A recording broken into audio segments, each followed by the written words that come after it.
Let's take a minute here to look at some examples of good and bad ways these skills can be performed. These next two pictures are using the rocker style, and you can see the difference. Our first example is choppy, not as relaxed as it could be. This can cause inconsistencies, especially in rhythm. Our second example is much more relaxed and smooth. Efficiency is the key here.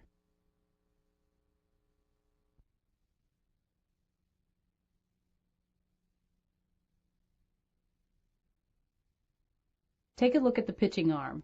We talked about three things being important: straight elbow, close to the ear, and close to the thigh. You can see in this example some obvious problems. At this point, notice the distance of the arm from the ear. At this point, notice the distance of the arm from the leg. With this inconsistent arm circle, we'll have tremendous control problems. Now let's look at a better example.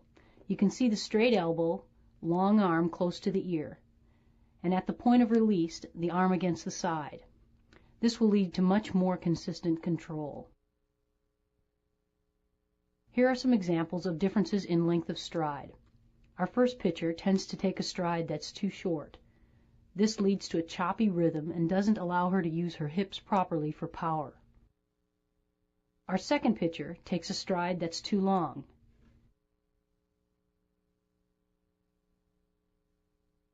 You can see at the point her foot hits the ground, the ball is still too far back in the motion. This is a very common problem for beginning pitchers. All her body weight is transferred forward to that stride foot too soon. Body weight should stay back. Our third example shows the balance we're looking for. The foot should plant at approximately the same time the ball is released, so that the body weight transfers with the wrist snap.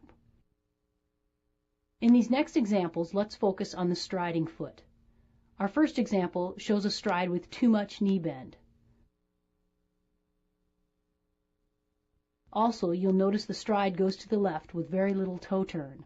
Oftentimes, this will cause a pitcher to throw a lot of inside pitches. This next picture shows the things we're looking for with the legs.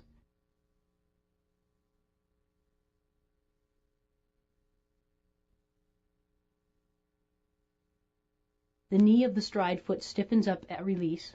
She steps in a straight line with the toe turned in, and she finishes by dragging the back foot forward. One of the greatest things about fast pitch pitching is that each pitcher can have a style all her own. Let's continue to look at examples here of different pitchers, each with her own style. There are certain parts of the mechanics that must be constant if a pitcher is to be successful.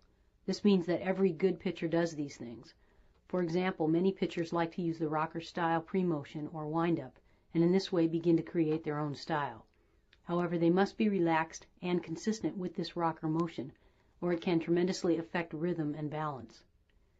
You'll notice that all good pitchers make contact with their arm against their leg at release. This is an example of a constant. Some pitchers get away with and can even reach a certain level of success with a body lean that appears awkward. However, the truly great athletes in any sport always make their skill look easy.